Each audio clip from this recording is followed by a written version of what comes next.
I am Toril Moy, and I am so delighted to welcome you all to this symposium, which we have called Why Does the Claim of Reason Matter? A symposium in memory of Stanley Cavell. Stanley Cavell was the tutelary spirit of PAL. 10 years ago, in October 2009, accompanied by his wife Kathleen, he came to Duke to give PAL's opening lecture. His lecture was memorably introduced by Duke's then president Richard Broadhead, who, as a fellow Americanist, revealed his affinities with Cavell's work. And the picture on the poster is from the seminar that followed the next day. PAL's understanding of what a center on philosophy, arts, and literature might be is inspired by Cavell's work, which in its own right covers the whole spectrum from philosophy through literature to theater and film. Books like Must We Mean What We Say, Pursuits of Happiness, on the Hollywood remarriage comedies, The Senses of Walden, Disowning Knowledge, about Shakespeare, Contesting Tears, about melodrama of the unknown woman in film, and many, many more have forever shaped our vision, not just of our fields, but of what work in the humanities might be. Today we are turning to Stanley Cavell's magnum opus, The Claim of Reason, first published in 1979. The format of today's conference is one that we hope will give this symposium both focus and depth. Our speakers have each chosen one passage from The Claim of Reason. They will explain the passage and indicate why it has mattered to their own work. In this way, we will also practice one of the major lessons of reading Cavell, and with Cavell always also reading Wittgenstein, namely attention to particulars. In this case, that means above all, attention to the way language is used, in this particular case, attention to the actual words on the page. And the order of speakers follow the page numbers in Claim of Reason. So I will introduce this morning's two first speakers, then we have a break and I'll introduce the next two speakers after the break. The discussion will take place before lunch, so no discussion after each speaker. We have invited really outstanding readers of Cavell and Wittgenstein, so we thought we really want to hear what they have to say, and then we'll have two big chunks of discussion at the end of the morning session and at the end of the afternoon session. So this first half of the morning, we have two speakers. The first speaker, who will speak on pages 27 to 28, so she goes first, is Sandra Laugier, who's been to Duke several times before. We consider her a friend of PAL's. She is professor of philosophy at the Université of Paris, Panthéon-Sorbonne, and senior member of the Institut Universitaire de France. She specializes in ordinary language philosophy, gender studies, ethics of care particularly, moral philosophy, and popular culture, particularly TV series on which she has a major European grant at the moment. She is the translator of Stanley Cavell's work, not least, and this is a magnificent achievement. She translated The Claim of Reason into French. And she is, of course, the author of numerous publications in French, English, Italian, and German, and so on. Here, I'll just mention her most recent book in English, namely the totally indispensable Why We Need Ordinary Language Philosophy, which was published by, I think, Chicago in 2013. So Sandra Laugier will be our first speaker. What better subject for a meeting here than The Claim of Reason, which ends with an evocation of philosophy as literature and of self-knowledge coming from both. And it's also the first book, you reminded this, the first book by Cavell that I translated and that I read. And I remember the shock of opening the book and this first chapter, which was both so original and radical, but also had this kind of simplicity and evidence, obviousness, as a reading of Wittgenstein. And I agree with Thoreau that Cavell produced after so many other beloved works, like, that I translated to, like Pursuits of Happiness, Conditions, Picture of Philosophy.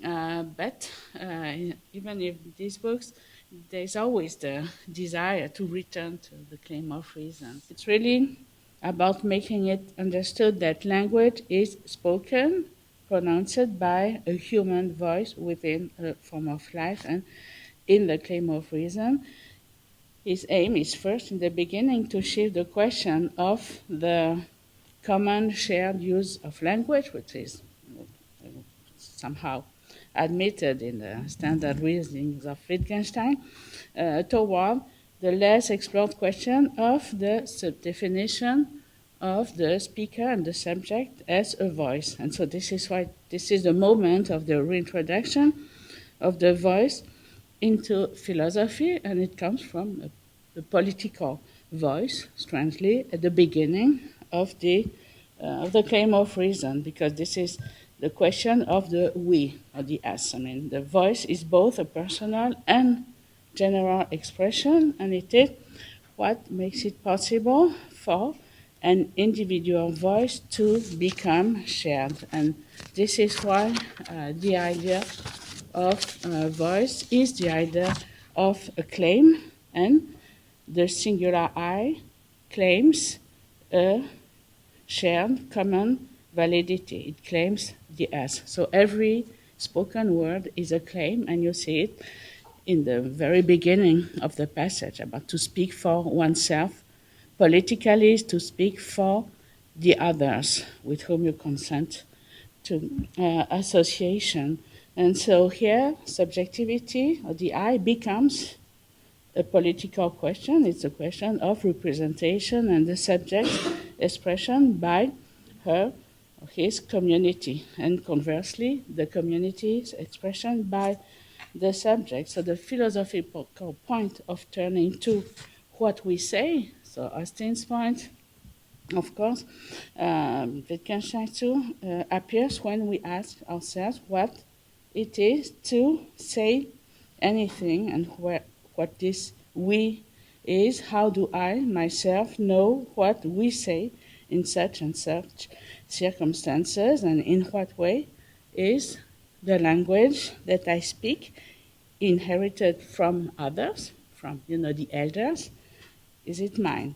And Cavell hears the echo of these questions, of course, at the beginning of the investigations, which is not quoted here in this passage, but it's really the background, the quote from Augustine, where they, my elders, named some object and accordingly moved towards something, and so on. So this passage is really where you find all the classic themes of the investigations, like language learning, community, meaning, but at the same time, all the Cavell and all the really later Wittgenstein themes, like the expression of the face, the play of the eyes, the tone of voice. And so this matter of voice is also the matter of disagreement in language, which appears here in the passage, and which appears as being so central to this whole interpretation of Wittgenstein. And so the absence of foundation to the claim to say what we say, which is his discovery, is not the mark of some lack of logical rigor or rational certainty, but in the procedure that starts off from this claim. So the agreement on judgments is, an agreement in judgments is always about a voice and a claim. And so it's a step further, even from the very classic cult passage from the Must We Mean What We Say, about we learn and teach words in certain contexts and so on, that we have discussed so much already together, because here Cavell shows both the fragility and the depth of this agreement, and the fact that our ordinary language is founded on life forms that are fragile. It's not only a source of disquiet, but it is the revelation of a truth about ourselves that we do not want to recognize, the fact that I am the only possible source of such validity. And of course, this is the source of skepticism, but also a response to skepticism. And this is why skepticism in the claim of reason is lived, is not a theory or a thesis. And it's really this new understanding that language is our form of life that is at stake in this passage, and the fact that there is this connection between human nature, the nature of language, and the agreement, Übereinstimmung, in language as a form of life. And it is in this sense that the question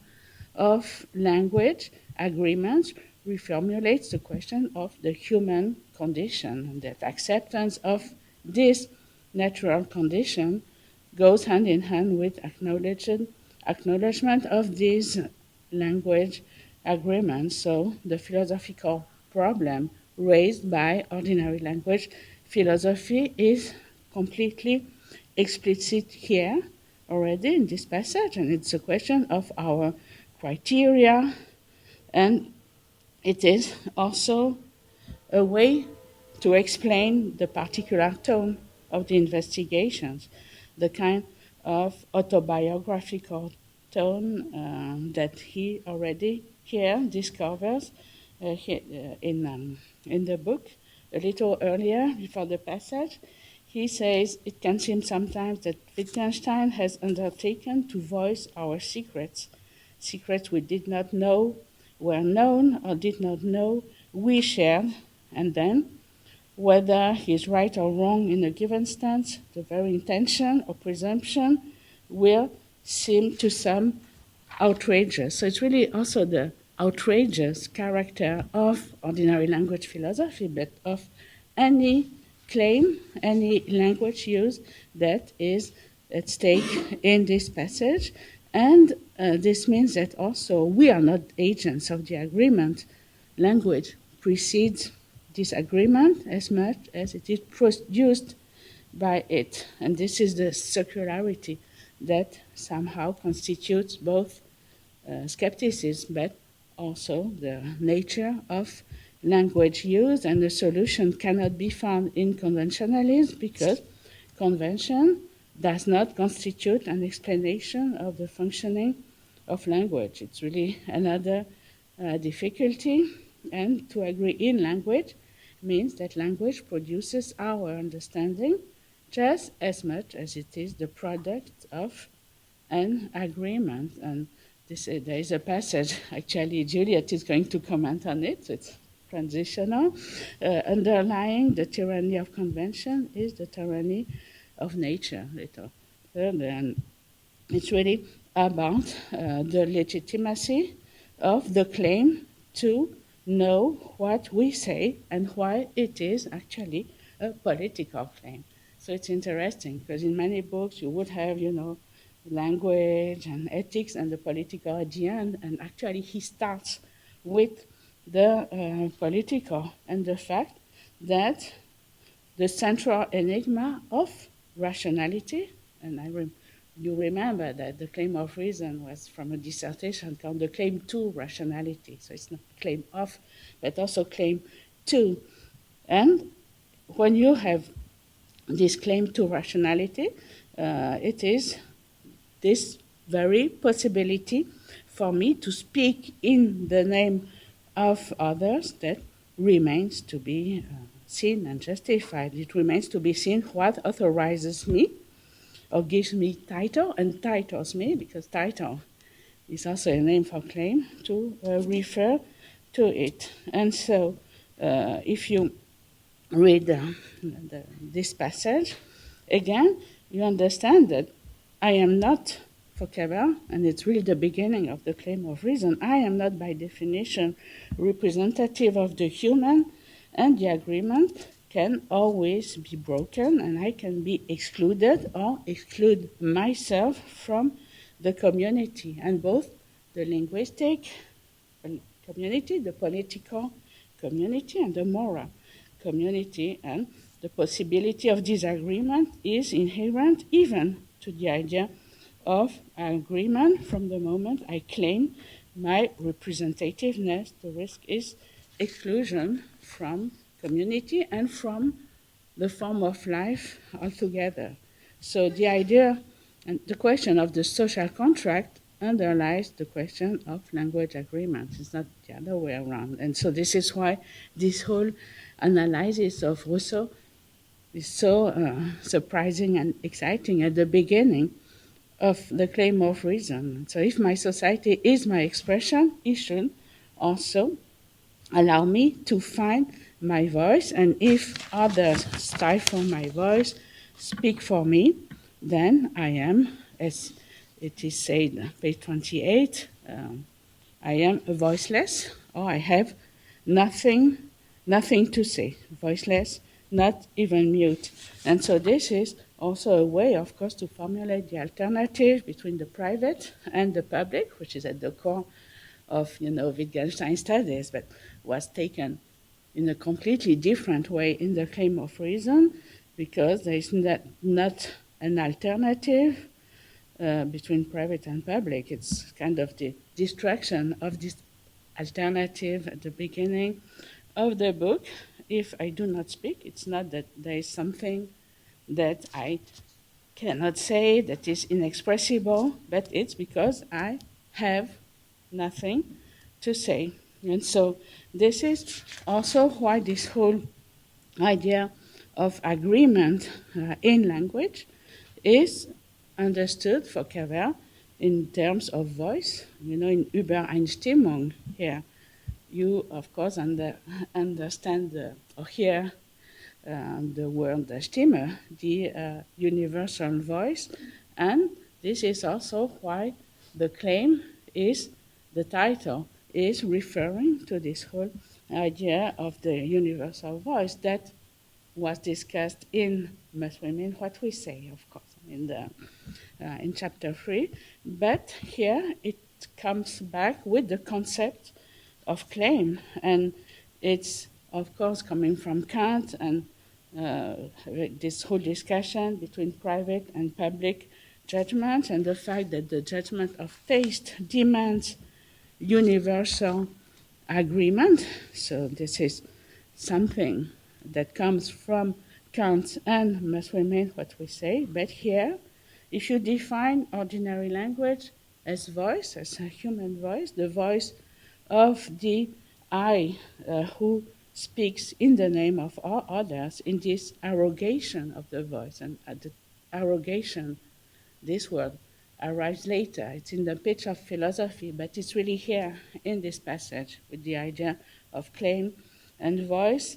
And this is something that is expressed here and connected to the source of skepticism, an impossibility of speaking the word that comes not from any fantasized distancing of the world, but from the refusal to express and to mean anything. And so this is the whole matter of inexpressiveness, which, of course, comes full-blown at the end, the fourth part of the claim of reason.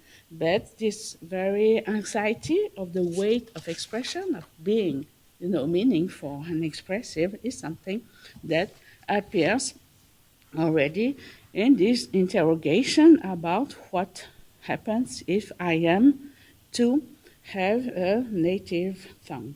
And so here, the question of privacy is transformed and becomes that of the fatality of meaning and something like my fatedness to signification. And I think that is also something that is related to Wittgenstein and his idea of bringing language back to his original milieu, his country of origin, and this is the task of the ordinary language philosopher.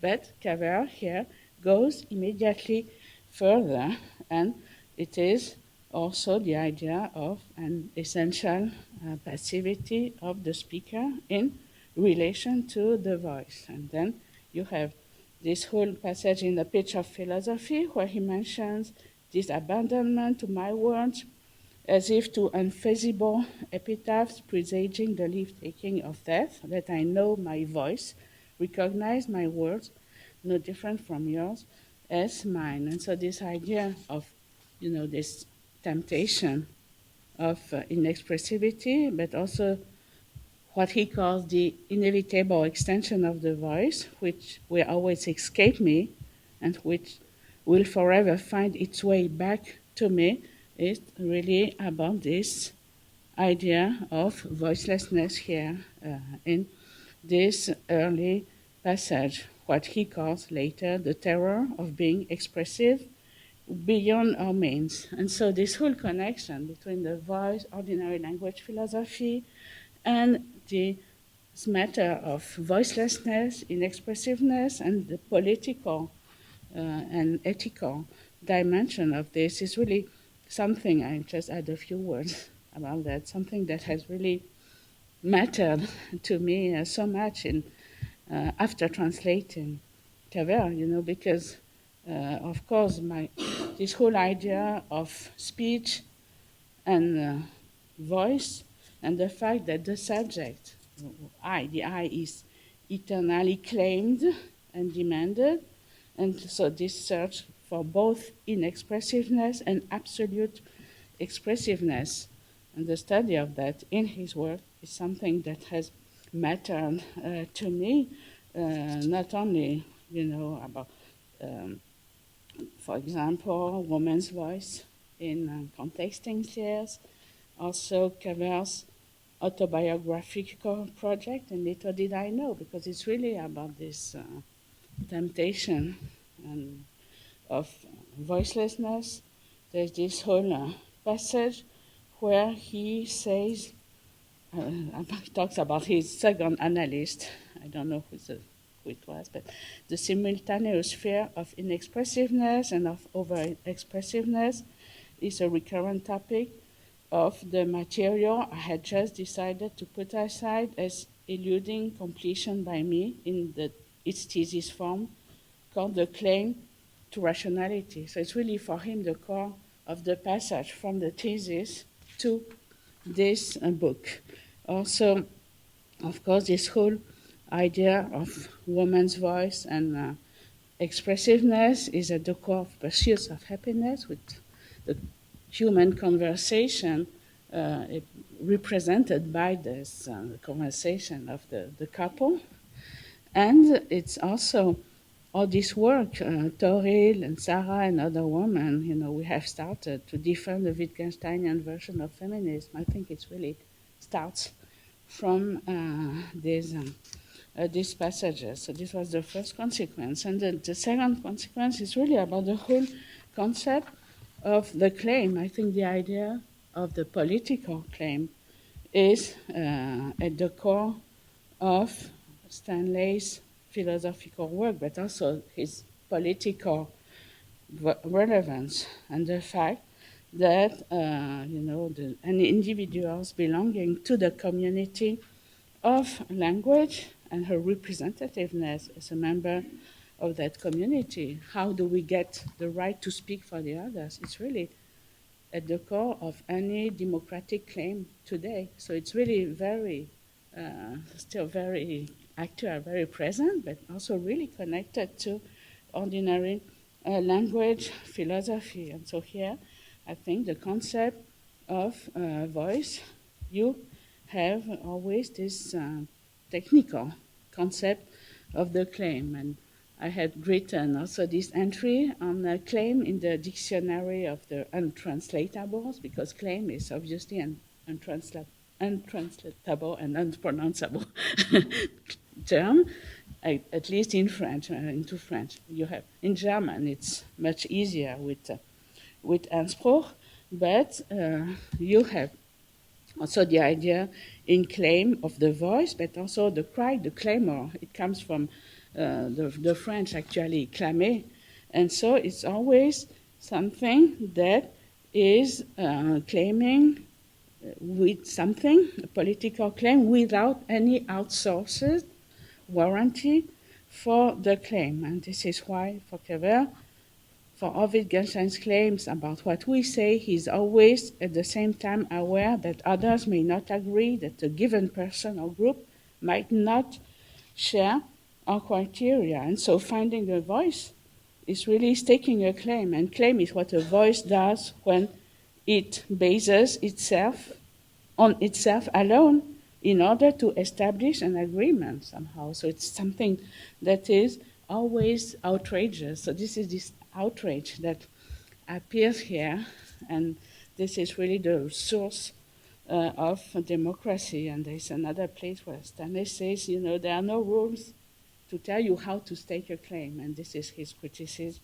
of Rawls, but I don't have time for that, but obviously also this whole idea in the passage that you have the right to withdraw your voice from society, and this is Emerson's self-reliance, is also something that comes from the whole concept of claim. So claim as being a central political concept is really what is also at stake here. And just one word about translation, because when I started translating The Claim of Reason, and I was really young, actually, I wonder how come I imagined I could do that. It was in the 80s.